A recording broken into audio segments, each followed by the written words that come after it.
Bonjour Yahya.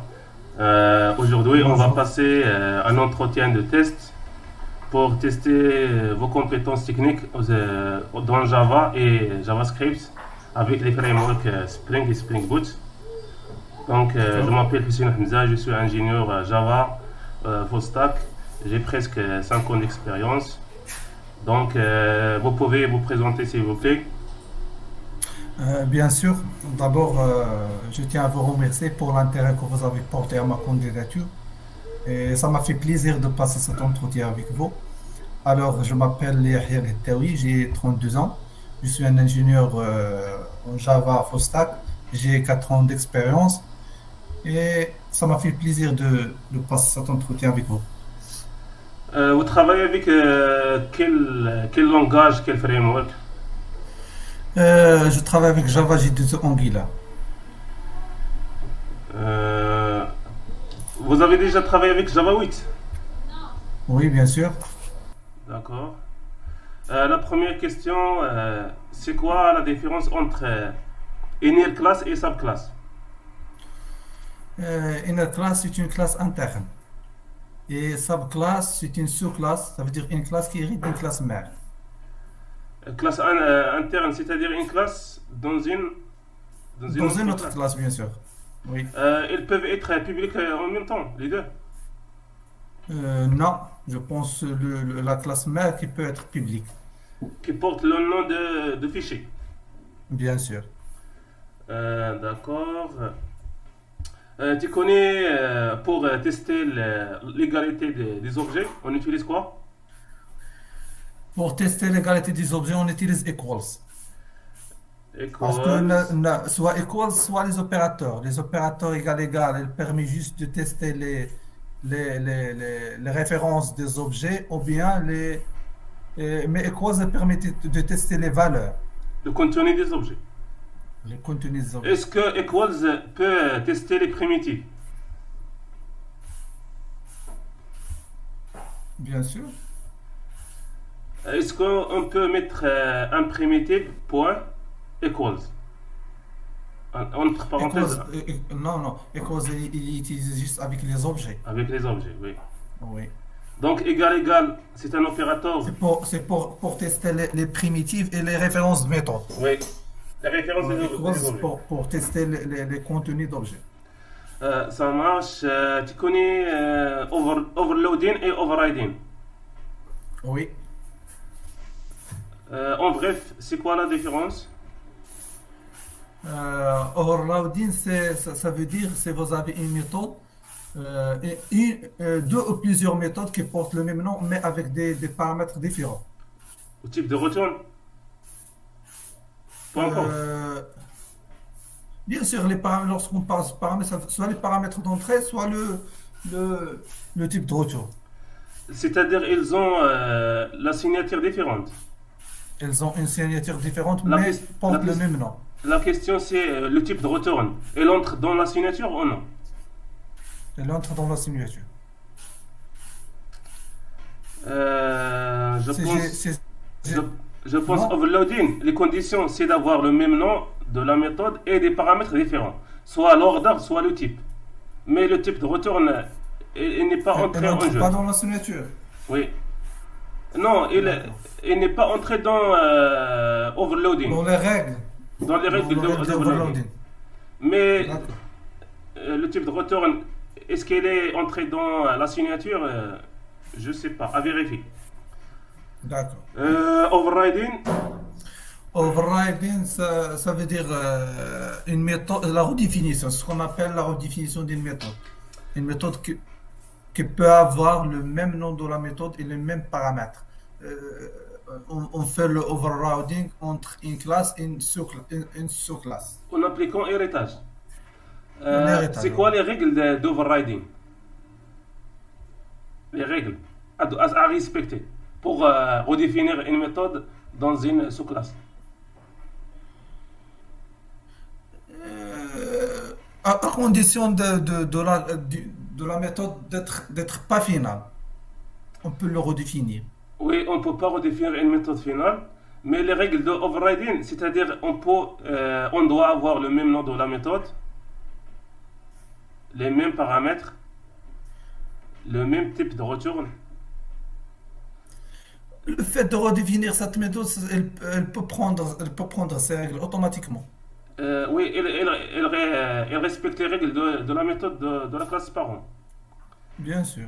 Mais la classe parent, il lève une exception A. Et la classe fille, la méthode de la classe fille, est-ce qu'elle peut lever une autre exception ou bien elle doit lever la même exception? Elle peut lever une autre exception parce qu'elle avoir des comportements différents. Le fait de redéfinir la méthode, ça veut dire que vous avez d'autres comportements. Donc elle peut lever une autre exception. Ça n'a rien à Bien voir sûr. avec l'exception de la classe parent. Oui. Elle peut lever la même exception ou bien les sous-exceptions de l'exception de la classe parent. Ça veut dire les exceptions de la classe, de la méthode de redéfinition, Des elles sous-exceptions, sont de type, des types des exceptions de la classe mère. oui. Si on a une exception B qui hérite de l'exception A, donc la classe phi, elle peut elle peut lever l'exception A ou bien B. Elle peut D'accord. lever l'exception parent ou bien le sous-exception. Mais l'inverse, D'accord. c'est pas correct. C'est la classe parent, elle levait l'exception B, c'est-à-dire l'exception fils. La classe qui hérite la classe phi, elle doit obligatoirement lever l'exception B, Du type B. de type B. D'accord.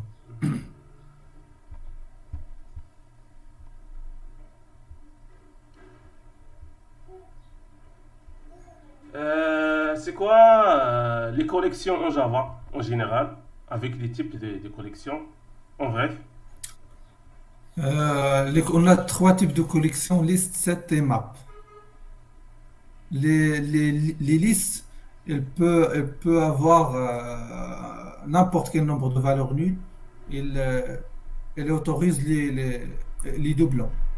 Mais set elle ne peut pas avoir les valeurs en double. Elle autorise juste une seule valeur nulle. Par contre, map, elle a une autre structure. Elle gère, ça veut dire qu'elle ne peut pas avoir les clés en double. Dans map, on trouve les clés et les valeurs. Elle peut avoir des valeurs en double, mais elle ne peut pas avoir des clés en double. Elle n'autorise pas les clés en double. Comment on peut gérer l'unicité des valeurs dans cette? Comment on peut redéfinir les règles d'unicité des doublons? C'est-à-dire si vous avez un objet il contient les valeurs, par exemple l'ID 1, name B, et si je crée un autre objet avec les mêmes valeurs des attributs, est-ce qu'elle doit s'ajouter ou non? Des- j'ai des objets avec les mêmes valeurs des attributs. Est-ce qu'elles sont dupliquées ou non? Non, elles ne sont pas dupliquées. D'accord? Vous Pourquoi? trouverez une seule valeur. Ça veut dire un seul objet. Non, non, j'ai créé deux objets avec les mêmes valeurs et je les ai ajoutés à la liste ou bien à la collection 7.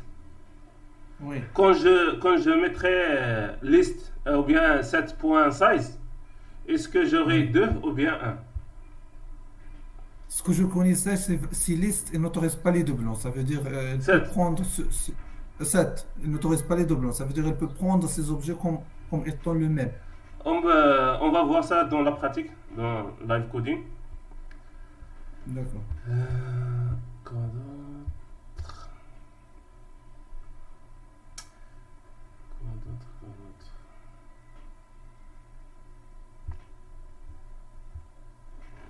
d'autre? Tu connais Maven? Oui. Euh, Donnez-moi une petite définition de Maven, Maven, c'est un outil qui permet de gérer les dépendances d'un projet. d'un projet. Oui. C'est pas seulement la gestion des dépendances, mais le déploiement, gestion du projet d'une façon générale. Exécuter les tests unitaires, Là, voir, oui, les tests sanitaires, packager votre application. packager votre application. D'accord. Euh, Tu connais l'héritage des dépendances au Maven?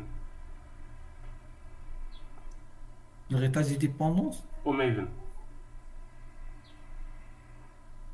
Vous Je sais avez pas. un projet par an, Oui. vous mettez les dépendances et les projets fils, il Ouais, peut gestion du module. Gestion du module.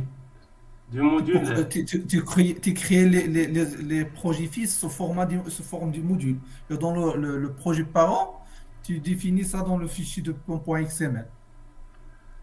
Les modules, c'est les nouvelles de Java 11. Mais je parle sur l'héritage des dépendances. On utilise Dependency Management. On fait Dans le appel fichier à un projet. .xml. Oui, oui. Tu fais appel dans le fichier .xml. On fait appel au projet parent pour hériter les dépendances du projet parent. Ouais. Citez-moi quelques nouveautés de Java 8. Les expressions lambda, les interfaces fonctionnelles, les méthodes par défaut, les API de date and time. On a plusieurs nouveautés dans Java 8. C'est quoi la relation entre Functional Interface et les expressions lambda? Les expressions lambda sont des implémentations des interfaces fonctionnelles. Oui. Euh, Interface fonctionnelle. Tu peux le Ouais. décrire? C'est une interface qui a une seule méthode fonctionnelle Qui a une seule et méthode. une seule méthode fonctionnelle et qui porte la notation arobase functional interface. Cette annotation, elle est obligatoire ou non? Je pense qu'il est obligatoire. Seulement pour lever les exceptions au compile time. Si tu as mis la notation function interface et par exemple vous avez deux méthodes abstractes dans cette interface, elle te dit en compile time vous avez une erreur de compilation. De méthode abstracte? Oui, function interface c'est une interface qui contient une seule méthode abstracte. Oui, Donc si vous avez mis deux méthodes abstractes à l'interface, si oui. vous n'avez pas la notation function interface, vous n'avez pas l'erreur au compile time. Mais si vous mettez la notation function interface, donc vous aurez l'erreur au moment de compile time. C'est pas à le moment de l'exécution. Ça veut dire qu'il est obligatoire dans Obligatoire pour détecter les erreurs au compile time. au cours de la compilation. Oui. Mais la règle principale, c'est d'avoir une seule interface qui a une seule méthode Une abstracte. seule méthode. Il peut avoir d'autres méthodes, default, des Une méthodes. statique de fauteuil. D'accord. Donnez-moi quelques functions interface que vous connaissez. Predicate, consumer, Ouais. euh, La méthode de predicate? je pense RAM, une seule méthode. Non. Run, c'est la méthode de. Run, c'est la méthode de. Non, non. La méthode de predicate, c'est test. C'est une condition. Elle renvoie un booléen. Un booléen, oui. On l'utilise par exemple dans les streams avec la méthode filter, avec l'opérateur filter. Oui. D'accord, d'accord. Tu connais l'injection de dépendance dans Spring? Oui. C'est quoi l'injection de dépendance? L'injection de potence, le fait d'un objet, elle fait appel à un autre objet en utilisant soit des annotations, soit un constructeur, soit les sites. Donc on a trois méthodes d'injecter Ah, trois types. un bean spring. Un bin spring, hein. Laquelle est recommandée? Laquelle méthode? C'est l'injection par constructeur. Par constructeur. Tu connais pourquoi?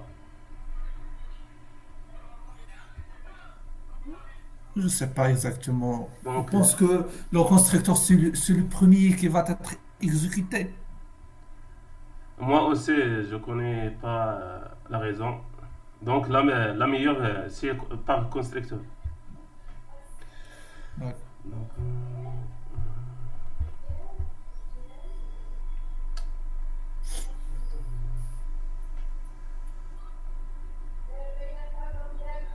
maintenant, on passe un peu JavaScript. D'accord. Qu'est-ce qu'un DOM? Document Document Object Object Model. Mapping. Oui, Voilà. Mapping modèle. Modèle, Document modèle. Object Model. Je pense que le DOM, c'est l'interface HTML, l'interface utilisateur. C'est une API pour les documents HTML et définir la structure logique des documents. Tu peux ajouter un div, supprimer un bouton. Donc, tu as l'accès pour manipuler les interfaces HTML. Mhm. Ouais.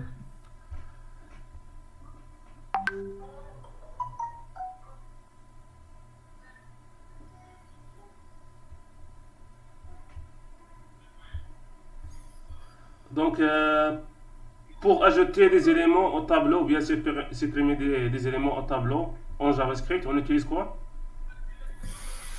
On utilise InShift pour ajouter un élément au début de tableau et push à la fin du tableau.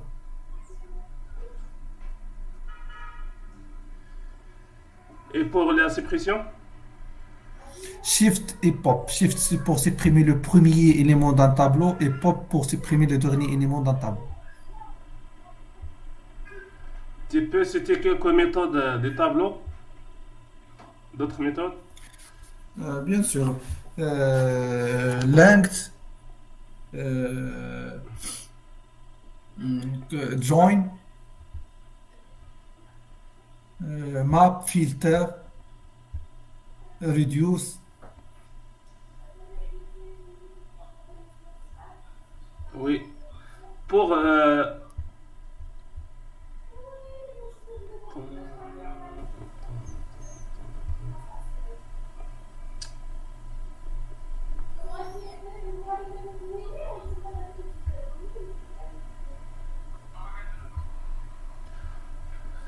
comment vider un tableau en JavaScript? On a plusieurs méthodes. Oui, Soit, on a- j'ai dit on a plusieurs méthodes pour vider un tableau. oui. Soit de faire le nom tableau égal à crochet, ou bien le nom tableau point split, le premier élément, virgule, le nom tableau point length. Splice, mais c'est pas split. Ok, on va Non voir la tableau point différence entre splice, le premier zéro, virgule, non tableau point length. Ou bien le, le non tableau égal à zéro. le nom de tableau. Égal à zéro, je pense. Elle permet de vider un tableau, non? Le nom de tableau point length. Égal zéro. Non tableau point length égal zéro. Oui. Tu as dit splice, c'est pas slice. C'est quoi la différence entre les deux? Splice, c'est pour la suppression. Et Oui, ça, c'est pour elle permet de couper une chaîne. une chaîne, oui. Slice. Bravo. On passe à Angular. C'est quoi la différence entre Angular et Angular JS? Angular, c'est un framework, c'est un framework JavaScript côté client qui permet de créer des applications du type SPA. Single page application. Oui, et il utilise TypeScript, mais AngularJS, c'est la première version d'Angular, donc il utilise JavaScript pur. Pardon, on reprend. Donc, C'est quoi les directives? on a trois types de directives en Angular. Les directives d'attributs, les directives de composants et les directives structurelles. Les directives d'attributs, permet de modifier l'apparence. Oui, Mais les directives structurelles, comme son nom l'indique, il permet de modifier pardon, la structure du composant. oui. Et l'autre type de directive, directive de composants, c'est permet de gérer les composants en Angular, La réutilisation des composants. des composants. D'accord. Tu connais Promise et Observable. C'est quoi la différence? Oui. La différence, le promesse permet de retourner une seule valeur, un seul objet. Je travaille avec des objets. Mais promesse, pardon, observable permet de retourner un flux de données, traitement d'un flux de données. Euh, Avec Observable, Oui. appelé directement ou bien on doit faire quelque chose pour l'appeler? Observable. Il faut faire la subscription. Subscription, oui. Subscribe. Donc avec Observable, tu peux, tu peux faire plein d'opérations. Bien sûr. Lesquelles, par exemple? Tu peux faire map pour filtrer pour le traitement des données, les données envoyées par Observable. Tu peux utiliser les autres méthodes JavaScript telles que filter, reduce. Ça marche. En tant que développeur Angular, quels sont les principes qu'on doit connaître? Les principes en général, en Angular. Les grands C'est quoi les chapitres. principes? Oui. Il faut différencier différencier le code métier du code logique. Ça veut dire qu'il faut écrire des services dans lesquels tu parcours les API, dans lesquels tu fais le traitement et laisser les composants juste pour, euh, pour, euh, pour gérer les interfaces utilisateurs. Oui. D'autres choses? C'est le premier principe. Oui. D'autres choses. Data binding, J'ai pas plusieurs. des modules. Oui. Ce sont des composants, c'est pas les principes. Le fait de dire donne-moi des principes, c'est pas une question claire. Les grands chapitres qu'on doit connaître pour maîtriser l'Angular. Les chapitres. Euh, voilà, les grands composants, ou bien les grands composants. L'authentification, tu peux gérer l'authentification en utilisant le guard, gestion des modules, les services, les directives, les pipes. Des modules. C'est quoi les modules? Les modules, c'est une structure des objets gérés dans votre application. Donc, pour utiliser un composant, on doit le déclarer au niveau de module. Bien sûr, il Et faut pour, forcément lui déclarer un nouveau module pour être reconnu dans les différents composants de votre application. même chose pour les services. Bien sûr, même chose. On doit le déclarer au niveau de module. Si vous voulez connaître le service dans tout le projet, Oui. là, euh, les services, tu peux utiliser provided in, Routes. égale root. Routes. Root, ouais. Oui, ça marche. Mais Euh, si vous supprimez provided root, provided in égale à root, si vous voulez utiliser ce service juste dans un module, Tu peux l'injecter dans le module, Oui. à partir du module. C'est quoi l'intérêt de routine au niveau d'Angular? L'intérêt. Routine. Oui? Routine. Et routine. Oui. Et routes. J'ai pas entendu votre question. C'est quoi l'intérêt d'avoir les routines? Routines. Les routes. Le route, ça permet de naviguer dans votre application. Sont actualisées à chaque fois, rafraîchir la page. Sans, voilà, sans besoin de rafraîchir la page. Pour passer à la production, on met J'ai oui. une compilation de type. De type quoi? On met un GBuild. Un GBuild. Oui. On ne met pas un GBuild télé prod ou bien AOT ou bien pour la prod. Ah, je sais pas ce qu'il est obligatoire ou non. Donc pour passer à la prod, on fait la compilation se fait en avance. C'est-à-dire on met un GBuild prod. Donc parce qu'au niveau de développement, quand tu charges une page, la compilation se fait au moment de chargement de la page. Donc il y a des lenteurs. Oui. Il y a de lenteurs au niveau de développement. Mais en production, les templates, ils sont déjà compilés. À la commande ngbuild-prod, ils sont déjà compilés. Donc tu vas gagner La tu vas gagner du temps. C'est le temps de rapide. chargement au niveau de production. D'accord, merci.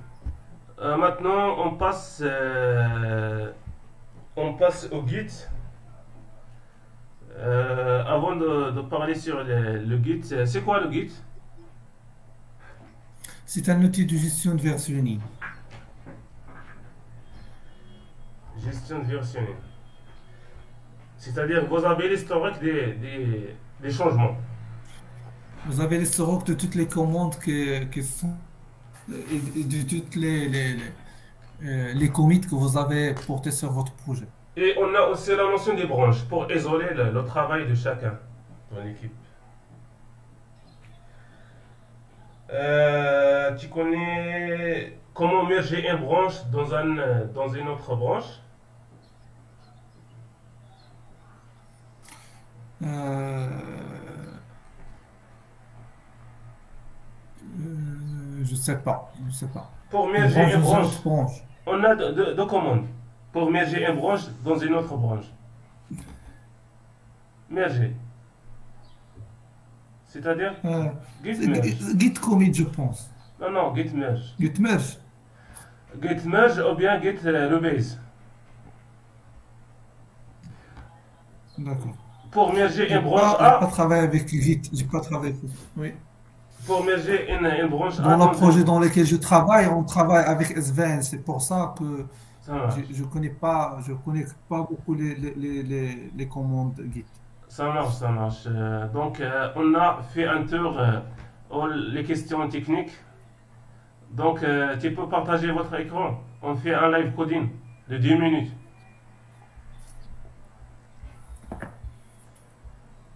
Je partage mon écran. Oui, et tu lances IntelliJ.